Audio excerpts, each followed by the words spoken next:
விஜயோட ஃபேக்டர் பொறுத்த வரைக்கும் அவர் திமுக எதிர்ப்புல உறுதியா தானே சார் இருக்கிற மாதிரி தெரியும். விஜய் மண் குதிரை 214 கேண்டிடேட் போட்டியிட மாட்டாரு. உங்களுக்கு தனிச்சு போட்டியிடக்கூடிய எண்ணம் இருந்ததுன்னா கூட்டணிங்கிற வார்த்தையே சொல்லியிருக்க மாட்டீங்க.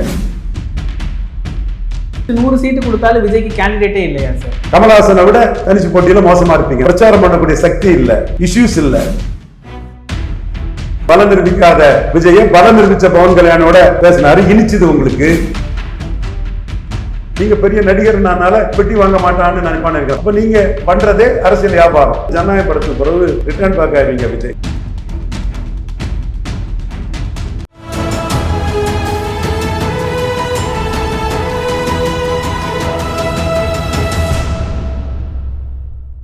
தமிழரம் நேயர்களுக்கு வணக்கம். இன்று நம்மிடையே மூத்த அரசியல் விமர்சகர் திரு ரவீந்திரன் துரைசாமி அவர்கள் இணைந்துள்ளார். சார் வணக்கம் சார். வணக்கம் தம்பி. எப்படி இருக்கிறீங்க சார்? நல்லா இருக்கு தம்பி. நல்லா இருக்கீங்களா? ரொம்ப நல்லா இருக்கிறேன் சார். விஜயோட ஃபேக்டர் பொறுத்த வரைக்கும் அவர் திமுக எதிர்ப்புல உறுதியா தானே சார் இருக்கிற மாதிரி தெரியும். திமுகவே எதிர்க்கிறாரு, பாஜகவே எதிர்க்கிறாரு. ஒரு பக்கம் திமுக கூட்டணிக்கு வருவாரு, காங்கிரஸ் வழியாகவும் நம்ம பேசணும். அதே சமயம் அதிமுக பாஜக கூட்டணிக்கு போறாருங்கிறதையும் பேசணும். விஜய் மண் குதிரை 214 கேண்டிடேட் போட்டிவிட மாட்டாரு. கமலஹாசன் இருந்த அளவு கூட இவர்கிட்ட எம்பி டிக்கெட் ஆட்கள் கிடையாது. இவர் பார்லிமெண்ட் எலெக்ஷன்ல கேண்டிடேட் இல்லாததுனால நாங்க சிஏ எதிர்ப்புன்னு பாஜக எதிர்ப்பு, கொள்கை எதிர்ப்புல உறுதியா இருக்கிறார். அதனாலதான் காங்கிரஸ் ரோட்ல திமுக போறதுக்கு வாய்ப்பு இருக்குன்னு அண்ணாவோட வழியில ஆதவ் அர்ஜுனா ரெட்டி வேட்டி முக்கியம், துண்டு போனாலும் பரவாயில்லன்னு முடிவெடுக்க வாய்ப்பு இருக்கு. அண்ணா சொன்னாரு அண்ணா வழியில கொள்கை தான் முக்கியம், அதனால கொள்கை எதிர்க்கு எதிராக இங்க காங்கிரஸ் ரோட்ல இருக்க வாய்ப்பு இருக்குங்கிறத நான் சுட்டி காட்டேன். நான் நுணுக்கமா பார்த்து காரணத்தோட தான் எதையும் விஷயத்த சொல்லுவேன். அப்ப அந்த இடத்துக்குள்ள கமலஹாசன் இருந்த அளவு கூட எம்பி டிக்கெட் அவருக்கு கிடையாது. ஸோ லெட்டர் பேடா இருந்தாரு, சிஏ எதிர்ப்புனாரு. விக்கிரவாண்டி ஈரோடு கிழக்குலையும் களத்துக்குள்ள நின்றுக்கலாம். கரூர்ல இந்த நாடகத்தை நடத்தினதுக்கு வாரத்துல ஒரு நாள் பிரச்சாரம் பண்ணி 10 பாயிண்ட்ல பிரச்சாரம் பண்ணாம 1 பாயிண்ட்ல பிரச்சாரம் பண்ணி பக்கத்து டிஸ்ட்ரிக்ட் உள்ள ஆட்கள் எல்லாம் கொண்டு வந்து எடப்பாடிகிட்ட பேரம் பேசுறதுக்கு இவ்வளவு கூட்டத்தை காட்டின நீங்க உண்மையிலே தனிச்சு போட்டியிடக்கூடிய எண்ணம் இருந்துன்னா விக்கிரவாண்டியில ஏன் களத்துக்குள்ள வரல? வன்னியர் போலீஸ் ஸ்டேஷனுக்கு பயந்து வரல. இப்பவும் அதிமுக அன்புமணி ராமதாஸ், திமுக விடுதலை சிறுத்தைகள்னா போலீஸ் ஸ்டேஷன் தானே வரும். விஜய் அங்க எங்க நின்று விடுவாரு? ஸோ உங்களுக்கு தனிச்சு போட்டியிடக்கூடிய எண்ணம் இருந்ததுன்னா கூட்டணிங்கிற வார்த்தையே சொல்லியிருக்க மாட்டீங்க. ஜாதி கட்சியோட கூட்டணி இல்லைன்னு விஜயகாந்த் வாங்கி அடிச்சு நின்னாரு, 214 போட்டாரு. நீங்க ஜூன் 22 பிறந்த நாள் 35 இடங்களை தான் அன்னதானம் போட்டீங்க. 214 போட்டதாட்டு போய் சொன்னீங்க. பாண்டேயோ தாவேக்காவோ 214 ஆதாரம் கொடுக்கட்டு நான் உங்களுக்கு தனிச்சு போட்டியிடக்கூடிய சக்தி இருக்குன்னு ஒத்துட்டு போறேன். ஏன் மண்குதிரையை வச்சு பம்மாத்து காட்டுறீங்க? அடுத்து கரூர் சம்பவம் யாருமே எங்கேயும் ரியாக்ட் பண்ணல. ஒரு இரங்கல் கூட்டம், ஒரு அனுதாப ஊர்வலம், ஒரு கண்டன கூட்டம், ஒரு போஸ்டர், ஒரு மெழுகு திருச்சி வச்சு 4 பேருக்கு அனுதாபத்தை தெரிவிக்கக்கூடிய ஒரு நிகழ்வு எதுவும் இல்லை. பிராண்டிங் ஆள் கொடுத்து 4 பலகீனமான பத்திரிகைகளை கொடுத்து கோடிகளை சப்ளை பண்ணி பொய்யா புரட்டா ஏட்டு சொரக்க அரசியல், காகிதப்புரி அரசியலை பண்ணிட்டு இருக்கிறீங்க. சரி, நீங்க தனிச்சு போட்டியிடக்கூடிய எண்ணம் உங்களுக்கு இருக்குன்னா சீமான் பறையர் தேவேந்திர குல வேளாளர் தமிழ் ஜாதிகளுக்கு 5% இடஒதுக்கீடு உயர்த்தி கொடுக்கணுங்கிறாரு. ஏதாவது நிலைப்பாடு சொல்லியிருப்பீங்களா? நீங்க தனிச்சு போட்டிட்டு இந்த சமூகங்கள் வாக்கு எடுக்கணும்னு ஒரு எண்ணம் இருந்ததுன்னா ஏதாவது கருத்தை சொல்லியிருப்பீங்களா? நீங்க மேல்பாதி மங்கலம் ஆலய நுழைவுக்கு ஏதாவது சொல்லியிருப்பீங்களா? எதுவுமே சொல்லலைன்னா உங்களுக்கு தனிச்சு போட்டியோட எண்ணமே இல்லை, விஜய்க்கு எண்ணம் இல்லை. ஏன் சீமான்ட்ட என்ன சொன்னீங்க? அண்ணா நம்ம 2 சேர்ந்து அப்ப பாஜக அதிமுக சேரல, எடப்பாடியோட போய் உதயநிதி ஸ்டாலினை ஒழிச்சிடணும் தானே சொன்னீங்க. அதனால தானே சீமானு அண்ணன் தம்பியும் சேர்ந்தா என்ன விக்கிரவாண்டியில பேசினாரு. விக்கிரவாண்டியில தான் விஜய் வெட்டு செல்லாத நோட்டு, பலம் நிரூபிக்காத ஓட்டு கிடையாதுன்னு நான் சொன்னது நிரூபணமாச்சு. ஜானாரிக்கு சாமி 20% ஊரெல்லாம் போய் தண்டரா அடிச்சது, நோட்டாக்கே ஓட்டு குறைஞ்சு போச்சு, திமுக ஓட்டு குடிச்சிட்டு போலிங் குடிச்சு ஜானாரிக்கு சாமிக்கு முகத்தர கிழிஞ்ச இடம் அதுதானே. ஆனா பண பலத்தால பத்திரிகைகள் இதை எழுதல, என்ன தவிர எவனும் பேசல. அறிவு நாணயம் மற்றவர்களை வச்சுக்கிட்டு ஜானாரிக்கு சாமி டக்கால்ட்டி வேலைகளை பண்ணிட்டு இருக்கிறாரு. உறுதியா சொல்றேன், விஜய் மண் குதிரை தனிச்சு போட்டிடக்கூடிய கெப்பாசிட்டி கிடையாது, எலிஜிபிலிட்டி கிடையாது. அவருக்கும் அந்த நோக்கம் இல்லை. 2ஆம் கட்ட தலைவர்கள்லாம் பல கட்சி மாறினமே எவனும் நின்றுட மாட்டான். 35-40 கேண்டிடேட்டுக்கு மேல இல்லை. சரி, கூட்டணிக்கு வாங்க. தினகரன் 60 சீட்டு கேட்பாரு, கிருஷ்ணசாமி 20 சீட்டு கேட்பாரு. பலம் நிரூபிக்காதவர்கிட்ட தங்களோட பலத்தை விட்டுட்டு போறதுக்கா அரசியல்வாதி அரசியல் நடத்துறான். இப்ப காங்கிரஸே நடந்துட்டு இல்ல, தினமலர்ல பொய் செய்தி போட்டீங்க. 117 விஜய் சிஎம் காங்கிரஸ் வருதுன்னா இப்ப காங்கிரஸ்காரன் நீ வேணா வாப்பா, ஏன் சீட்டை குறைச்சிட்டு உனக்கு கொஞ்சம் சீட்டு தரேன், புதுச்சேரியிலையும் ஒரு 5 சீட்டு வாங்கி தரேன், இங்கேயும் 5 சீட்டு வாங்கி தரேன்னு பலம் நிரூபிக்காதவன இந்த ரேஞ்சுக்கு காங்கிரஸ் ட்ரீட் பண்ண ஆரம்பிச்சிட்டாப்புல. ராஜேந்திர பாலாஜி நாங்களும் அதிமுக 180 சீட்டு வருவோம், விஜய் வந்தாருன்னா 200 சீட்டு வரும்னு 20 சீட்டுக்கு அவர் ட்ரீட் பண்ண ஆரம்பிச்சிட்டாப்புல. அதான் நான் சகாதேவ் மாதிரி சொன்னேன், 39 போடுங்க பார்லிமெண்ட்லன்னு சொன்னேன். புசி ஆனந்துக்கு தெரியும், உண்மையை சொன்னேன், நேர்மையா சொன்னேன். அதுக்கு பிறகு பலத்தை நிரூபிக்கிறது தான் மரியாதை, தரிச்சு போட்டின்னு சொல்லுங்க, கூட்டணின்னு சொல்றது அசிங்கப்படுத்திடும். நோட்டுக்கு சீட்டுக்கு விலை போறதுக்கும் ஆரம்பிக்கிறதுக்கு முன்னாடியே வியாபாரம் பண்ணதுக்கும் பெட்டி வாங்குறதுக்கும் வந்துட்டான் விஜய்னு சீமான் நடிப்பாருன்னு சொன்னேன். நீங்க பெரிய நடிகர்னால பெட்டி வாங்க மாட்டான்னு நினைப்பான்னு இருக்கிறேன். பணக்காரன் தான், ஏழை மக்கள் கூட பலரும் வந்து தங்கள் ஓட்டுக்கு காசு வாங்காம போடுவாங்க. பணக்காரன் தான் ஓட்டுக்கு ரூபாய்க்கு எனக்கு வரலன்னு துடிக்கிறான். இப்போ பணக்காரன் விலை போக மாட்டான்னு அர்த்தம் இல்லை. மக்களுக்கு தெரியும், ஏழை மக்களுக்கு. அதுல அப்ப நீங்க பண்றதே அரசியல் வியாபாரம். ஒரு பாப்புலாரிட்டியை காட்டி அங்கங்க பேரம் பேசுற வேலையை பாக்குறீங்க. நல்ல ஆஃபர் வந்தா நிற்பீங்க, இல்லைன்னா ஜனநாயக படத்துக்கு பிறகு ரிட்டர்ன் பேக் ஆயிருவீங்க விஜய். இதுதான் விஜய்க்கு நடக்க போகுது உண்மை நிலைமை. ஏன்னா நீங்க எல்லாமே மோசடியா மாய்மாலமா பண்றீங்க. குறிப்பா 234 தொகுதியில விஜய்க்கு பிறந்த நாள் நடந்தது, அன்னதானம் நடந்துங்கிற ஆதாரத்தை யாராவது கொடுங்க. அதுக்கு பிறகு இந்த சர்வே கோஷ்டிகள் வந்து என்ன கேள்வி கேட்கட்டு, முன்குதிரையை நம்பி சர்வே எடுக்கிறீங்கன்னு சொல்றேன். பாண்டியை தான் டைரக்ட் ஹிட் பண்றேன். ஆனா இது என்ன ஃபைனலா வரும்னா, தினகரன் எலிஜிபிளா நிற்காதது, கமல்ஹாசன் எலிஜிபிளா நிற்காதது, அதை விட படுமோசமா இன்எலிஜிபிளா விஜய் போக போறதெல்லாம் விஜயை மையமா வச்சுக்கூடிய ஆஸ்பிரேஷன் ஓட்டு கடைசியா துணிஞ்சு 214 போடக்கூடிய சீமானுக்கு கிடைக்கும். இது பாண்டியோட அந்த வன்மமும் பொறாமையும் காழ்ப்புணர்ச்சியும் சீமானுக்கு வந்து பாசிட்டிவா கிடைச்சிட முடியும். இப்போ இந்த எடப்பாடி விஜய் கூட்டணி விவகாரத்தில் ரொம்ப அவசரப்பட்டார் சார். ஒரு ஃபால்ஸ் ஹோப் அவர் கொடுத்துட்டாங்களா? எடப்பாடி கூட்டணியை கடைசியாக தான் முடிவு பண்ணுவார். அவரு ரஃப் அண்ட் டஃபாக தான் ஃபைட் பண்ணுவார். முத பாஜக ஹார்ட் பார்கெனிங் அவர்கிட்ட பண்றாங்க. அதுக்கு எங்க ஆர்டி டீம் காரணம், அண்ணாமலை காரணம். அவரு 20% கீழே போனதும் பாஜக 11.4% எடுத்த அந்த பலம் காரணம். நீங்க சொல்ற மாதிரி எடப்பாடி பழனிசாமியோட கூட்டணி வச்சு 100 சீட்டு கொடுத்தாலும் விஜய்க்கு கேண்டிடேட்டே இல்லையா சார்? 20 சீட்டுக்கு மேல இல்லைன்னு ராஜேந்திர பாலாஜி வச்சு பேசிட்டாரு. அதுக்கு பிறகு தானே தனிச்சு போட்டின்னு அவரு நிர்மல்குமார் வச்சு சொல்றாரு.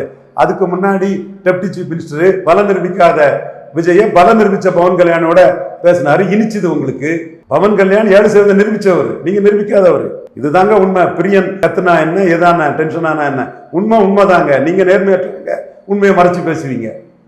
அப்போ நீங்க அப்போ கம்முன்னு இருந்துக்கிட்டு 20 சீட்டுக்கு தான் நீங்க தகுதின்னு ராஜேந்திர பாலாஜி சொன்னதும் தனிச்சு போட்டின்னு அனௌன்ஸ் பண்ணீங்க. தனிச்சு போட்டக்கூடிய கெப்பாசிட்டி இல்லை உங்களுக்கு, கொள்கை இல்லை, ஒரு பிரச்சாரம் பண்ணக்கூடிய சக்தி இல்லை, இஷ்யூஸ் இல்லை, நிற்க போறது இல்லை, ஆள் பலம் இல்லை.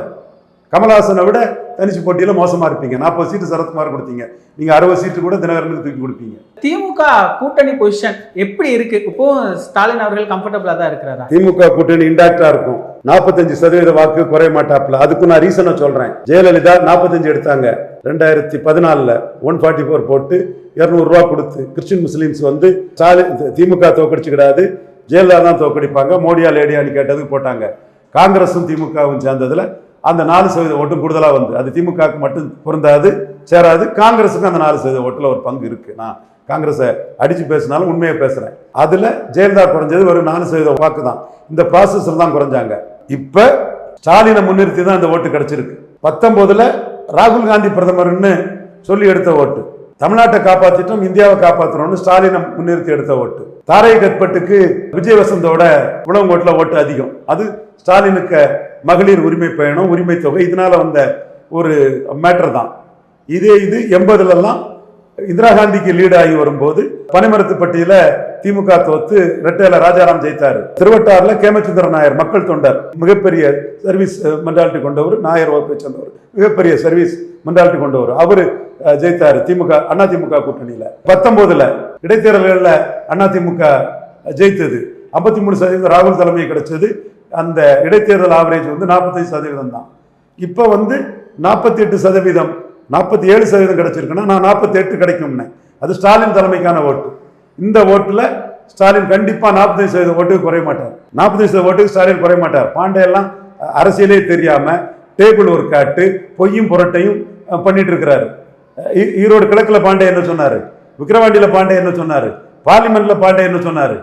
ஏதாவது கட்டம் சரியில்லை ஸ்டாலினுக்கு அதுன்னு என்னத்தையும் சொல்லிட்டு வன்மமா செயல்பட்டு இருக்காங்க ரங்கராஜ் பாண்டே போன்றவங்களெல்லாம். கண்டிக்கத்தக்கது அவங்களோட நடவடிக்கைகள். மோசடித்தனம் பண்றாங்க. யாருக்காகவோ இது பண்ணி களத்துக்குள்ள மண்குதிரை மாதிரி போகக்கூடிய 234 நிற்க முடியாத விஜயெல்லாம் சிஎம் கேண்டிடேட்டா வச்சு கருத்து கணிப்பு எடுக்கிறீங்கன்னா முகத்துல கரிப்பூசப்பட்டு போக போறீங்க. பாண்டே எல்லாரும் தான் அதை எடுக்கக்கூடிய எல்லாத்தையும் நான் ஆணித்தரமா சொல்றேன். ஸோ ஸ்டாலினை பற்றி நான் சொன்னது எது தப்பாச்சு? விக்கிரவாண்டியில போலரைசேஷன் தான் வரும்னு சொன்னேன். சீமானுக்கு ஓட்டு ஏறாதுன்னு. ஈரோடு கிழக்குல 70% மேல போவாரு ஸ்டாலின் சொன்னேன். சீமான் டெபாசிட் வாங்குவாரு நான் சொல்லலை. எடுத்து பாருங்க.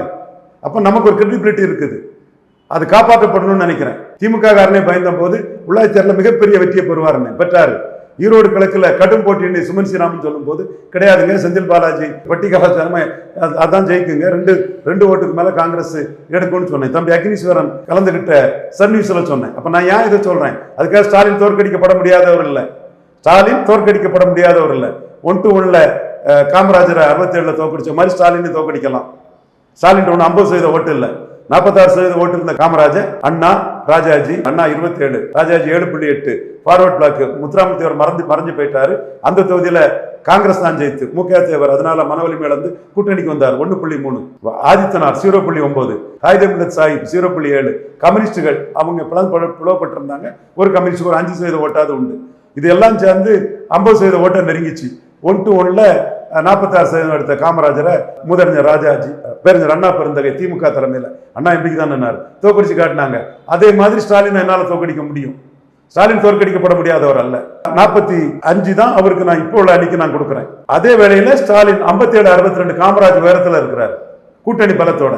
ஸ்டாலின் கூட்டணி இன்டாக்டா இருக்குன்னு நான் தான் சொன்னேன். இன்னைக்கு காங்கிரஸ் கட்சி விஜயை கொண்டு வரதுக்கு, ஓபிஎஸ் கொண்டு வரதுக்கு, டிடிவியை கொண்டு வரதுக்கு, தேமுதிகவை கொண்டு வரதுக்கு, ராமதாஸை கொண்டு வரதுக்கு ஸ்டாலின் யாரையாவது கொண்டு வந்தா சீட்டை குறைச்சிக்க தயாருங்கிறான். சோடங்கர் அதிக சீட்டு கேட்கறத தலைமை முடிவு பண்ணுங்கிறான்.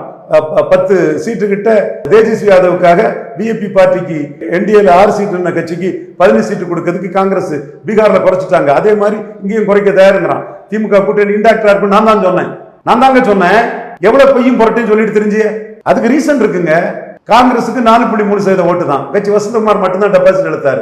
அந்த கட்சி நாங்க ஐயா மூப்பனார் தலைமையில இருந்த மாதிரி 17% காங்கிரஸா, 77 இருந்த மாதிரி ஐயா மூப்பனார் காமராஜ் ஆட்சி அமைப்பு எடுத்த 20% காங்கிரஸா, 4.3% தான் பார்லிமெண்ட்ல அந்த காங்கிரஸுக்கு. எங்க போய் யாரை ஜெயிக்க வைக்க முடியும்? அதனால விஜய நீங்க வாங்க, ஆதவர்த்தனா சொல்ற மாதிரி வேட்டியா துண்டான்னா வேட்டி தான் முக்கியம், கொள்கை தான் முக்கியம், கொள்கை எதிரியை தோக்கடிக்கிறதுக்கு ஸ்டாலின் கொஞ்சம் சீட்டு வாங்கி தரேன்னு விஜய் கூப்பிடுறாரு ராகுல் காந்தி. அடுத்து திருமாவளவன் 0.7% தான், கேட்லிஸ் போல்ஸ் தான் அவரு, வைகோ 0.9%, 2 கம்யூனிஸ்ட் இதுக்காக நான் ஸ்டாலினுக்கு ஜாதகம் அடிக்கடி வந்துருவாங்க, கொஞ்சம் பேர் வந்துட்டானுவன். ஸ்டாலின் 25% தானுங்க, ஆர்கே டெபாசிட் இழந்தவர் தானுங்க. அதனால தானே அவரும் கூட்டணின்னு வெற்றின்னு சொல்றாரு. ஸ்டாலினுக்கே தெரியும் ரவீந்திர துரைசாமி நேர்மையா நாணயமா சொல்றான்னு என்ன பாராட்டுவாரு. எனக்கு யாருக்கும் ஜாதகம் அடிக்க வேண்டிய அவசியம் இல்லை. ஆர்கே நேரில் யாரை விட்டாலும் ஜெயிக்குன்னு டெபாசிட் இழந்து போனவர் தான் மு.க. ஸ்டாலின். பட் அவரு மக்களவையில அப்பயே சொன்னேன், பார்லிமெண்ட் வேற அசம்பிளி வேறன்னு 53% ஓட்டு எடுத்தாருன்னா அவருக்கு கூட்டணி பலங்கிறத ஒத்துக்கிறாரு. 20க்கு 20 அடிப்பாரு வட தமிழகத்தில். நான் தான் சொன்னேன் 53% விக்ரவாண்டில் வருவாருன்னு, 55 வருவாருன்னு, 63 வந்தாரு. எதுங்க ஸ்டாலின் சொன்னது தப்பா வந்திருக்கு? இப்பவும் நான் சொல்றேன், 1-1 பேரறிஞர் அண்ணா பெருந்தலைவர் காமராஜரை தோற்கடிச்ச மாதிரி ஸ்டாலினை தோற்கடிக்க முடியும். அது மட்டும் இல்ல 1-1 தான் ஸ்டாலினை தோற்கடிக்க முடியும். வேற நீ என்ன தகுதிட்டு போட்டாலும் அஜித் வராரு, ரஜினி வராரு, பல நிரூபிக்காத விஜய்க்கு ஓட்டு இருக்குன்னு போலியா பிம்பங்களை பாண்டேக்களும் எக்ஸும் ஒய் இசட்டும் கட்டமைச்சாலும் ஒன்றும் பண்ண முடியாது. நான் கரெக்டா சொல்லியிருக்கேன், இதுவும் கரெக்டா தான் இருக்கும். இன்னும் சொல்ல போனா அந்த கிரவுட் புல்லிங் கெபாசிட்டி உள்ள விஜய திமுக கூட்டணி கொண்டு வரதுக்கு ராகுல் காந்தி முயற்சி பண்றாரு. அதனாலதான் எஃப்ஐஆர்ல விஜய் பேர் இல்லை, அதனாலதான் விஜய்க்கு அழைப்பு கொடுக்குறாங்க, அதனாலதான் சருக்கு விஜய் எதிர்ப்பு அறிக்கை கொடுத்து ஒரு டைப்பா போறாரு. அது ராகுல் பேசிதான் அது நடத்தப்படுது. அதனாலதான் சீமான் அடிக்கிறாரு. ஒரு ஆக்சிடென்ட் நடந்தா டிரைவர் மேல கேஸ் போடணும், ஏன் ஸ்டேட் போலீஸும் விஜய் மேல கேஸ் போடல, ஏன் சென்ட்ரல் போலீஸும் விஜய் மேல கேஸ் போடலன்னு அடிக்கிறாரு. பாப்புலாரிட்டி உள்ள விஜய் பிஜேபி சைடு போய்க்கிறான்னு காங்கிரஸ் நினைக்கிறான், காங்கிரஸ் சைடு போயிடக்கூடாதுன்னு பிஜேபி நினைக்கிறான். அதனால 2 பேருமே விஜய்க்கு நீக்கி போக்கா இருக்காங்க. ராகுல் சொல்லி ஸ்டாலின் நீக்கி போக்கா இருக்கிறாரு. இன்னொரு பக்கம் அன்புமணியும் ராமதாஸும் நேர் எதிராக இருக்கிறாங்க. அன்புமணி மட்டும் திமுக எதிர்ப்பு அப்படின்னு இருக்கிறாரு. இது எப்படி சார் தேர்தல் கணக்கில் எப்படி மாறும்? விஜயை விட அன்புமணி ராமதாஸ் தான் எடப்பாடி பழனிசாமிக்கு தேவை. இதை நோட் பண்ணிடுங்க. பலம் நிரூபிக்காத விஜயை விட வட தமிழகத்தில் சீட் கன்வெர்ட் ஆகணும்னா வன்னியர் சக்தியான அன்புமணி ராமதாஸ் தான் எடப்பாடிக்கு தேவை. அது பிரிஞ்சு இருக்கிறதுனால சேர்ந்து வந்தா நல்லா இருக்குன்னு பாக்குறாரு. இப்போ இதுல காங்கிரஸ் விஜய் உள்ள வருது, அதெல்லாம் தாண்டி ஒரு குரூப் காங்கிரஸ் கூட்டணிக்கு எதிராக ரொம்ப நாளா பேசிக்கிட்டு இருக்கிறாங்களே சார், அவங்கள ஸ்டாலின் கைக்குள்ள கொண்டு வந்துருவாரா? இப்படி அது அவங்க எல்லாம் பலம் இழந்து போயிருவாங்க. காங்கிரஸ் தலைமை அதிக சீட்டு கேட்கறதையே தலைமை முடிவு பண்ணுன்னு அப்சர்வர் சொன்னதுலுமே அவங்க அவுட்டு. பீகார்ல 10-12 சீட்டை பிஜேபி பார்ட்டி 6 சீட்டு என்டிஏல கண்டஸ்ட் பண்ண பார்ட்டிக்கு 18 சீட்டு தேஜஸ்வி கொடுக்கறதுக்கு விட்டு கொடுக்கும் போதே அவங்க அவுட் ஆயிட்டாங்க. ஏற்கனவே சொல்லிட்டேன்னு நினைக்கிறேன் அந்த கருத்தை. இப்போ இந்த பாண்டாலாம் இறக்கிருக்கிறாங்களே சார், அவர் ஏதோ பிரேமலதா விஜயகாந்த் கிட்ட இவங்க கிட்டலாம் பேசுகிற மாதிரி சொல்கிறாங்க. அப்போ இவங்க திமுக கூட்டணி போவாங்களா இல்லை இங்கே பாஜக கூட்டணியில் இருக்கிறதுக்கு வாய்ப்பு இருக்கா? கூட்டணி யார் முடிவு பண்ணுறா? எடப்பாடியா பாண்டாவா? எடப்பாடி தான் முடிவு பண்ணுறாரு. எடப்பாடி தான் முடிவு பண்ணுவாங்க. அமித்ஷா கூட பேட்டியில் அதை தான் சொல்கிறாரு. தேமுதிக எடப்பாடி கூட்டணி போனால் சீரோவாயிருவாங்க. பிரேமலதா அம்மையாருக்கு நான் ஆணித்தரமாக தெளிவாக சொல்கிறேன், நீங்கள் எடப்பாடி கூட்டணி போனால் சீரோ ஆயிடுவீங்க. 2 தடவை எடப்பாடி கூட்டணியில் நீங்கள் ஜெயிக்கல, அது நமக்கு தெளிவாக தெரியுது. கடைசியாக வந்து விழுப்புரம் சிதம்பரத்தில் 36% வாக்கெடுத்த அண்ணன் ரெட்டையில் கடலூரில் வந்து கூட்டணி கட்சி 25-10% ஓட்டு டவுனு. மயிலாடுதுறை நாகப்பட்டினத்தோட தஞ்சாவூரில் டவுனு, வட சென்னை தென்சென்னையோட மத்திய சென்னையில் டவுனு, காஞ்சிபுரம் ஸ்ரீபெரும்புதூரோட திருவள்ளூரில் டவுனு. அப்போ எப்படி தேமுதிக எடப்பாடியை நம்பி ஜெயிக்க முடியும்? ஜெயிக்கவே முடியாது, கஷ்டம். இன்னொன்று, வட தமிழகத்தில் எடப்பாடி கூட இருக்கிறது வன்னியர்கள் தான். அவங்க 10.5 மாறுபட்ட கருத்தை சொன்ன தேமுதிகவுக்கு எப்படி ஓட்டை டிரான்ஸ்ஃபர் பண்ணுவாங்க? ஸோ தேமுதிக ஒரு பார்கெனிங் பவருக்காக எடப்பாடியை பயன்படுத்திக்கலாமே தவிர, எடப்பாடியை நம்பி அவங்க போனாங்கன்னா அவங்க அரசியல் வந்து பெரிய வீழ்ச்சியை சந்திக்கும். இன்னும் டாப் ஆஃப் தி ஆல் விருதுநகரில் என்ன நடந்ததுன்னு அவங்களுக்கு தெரியும், நான் சொல்ல வேண்டிய அவசியம் இல்லை, அவங்களுக்கே தெரியும். சார், ஒரு பக்கம் சிபிஐ விசாரணை விஜயை மிரட்டி சரண்டர் ஆக்கிடுவாங்களான்னு ஒரு கேள்வி இருக்கு. இன்னொரு பக்கம் எல்லா கூட்டணி கட்சிகளுமே இது வரைக்கும் எந்த கூட்டணி அப்படிங்கிற முடிவே சொல்லலை, கேட்டை அடைச்சி வச்ச மாதிரி தான் இருக்கு. கடைசி நேரத்தில் பேரத்தை அதிகம் பண்ணலாம் அப்படிங்கிற ஒரு எண்ணத்துல தான் அது அப்படியே இருக்கா? எல்லாமே பேரத்தில் தான் இருக்கிறாங்க. திமுக கூட்டணியில் ஸ்டேட்டஸ்கோ இருக்கும், வெற்றி பெற்ற கூட்டணி, காம்பினேஷன் கமிஷனில் வெற்றி பெற்ற கூட்டணி, அதில் ஸ்டேட்டஸ்கோ முடிச்சுக்கிடுவாங்க. காங்கிரஸ் தேவைப்பட்ட விஜய், தேமுதிக, ஓபிஎஸ், டிடிவி, ராமதாஸ் போன்றவங்களை ஸ்டாலின் முடிவு பண்ணி உள்ள எடுக்கிறதா முடிவு பண்ணால் காங்கிரஸ் சீட்டை குறைக்க தயாராக இருக்கிறான். இந்தி கூட்டணியை என்டிஏக்கு எதிராக பலப்படுத்துறது தான் ஆல் இண்டியா கான்செப்டில் காங்கிரஸுக்கு முடிவு. நான் ஆல் இண்டியா கான்செப்டோட உண்மையை பேசக்கூடியவன், வீழ்ஸுக்கு பேசக்கூடியவன் இல்லை. நிகழ்கால அரசியல் குறித்து பல தகவல்களை பகிர்ந்து கொண்டதுக்கு நன்றிங்க சார். நன்றி. இதே போன்று நிகழ்கால அரசியலின் சாரம்சங்களை அரசியல் ஆளுமைகளின் நேர்காணல் வழியே தொடர்ந்து காண தமிழ் நிறம் வலையொலியை சப்ஸ்கிரைப் செய்யுங்கள். தங்களின் மேலான கருத்துக்களை கருத்துளை பெட்டியில் பதிவிடுங்கள். நன்றி, வணக்கம்.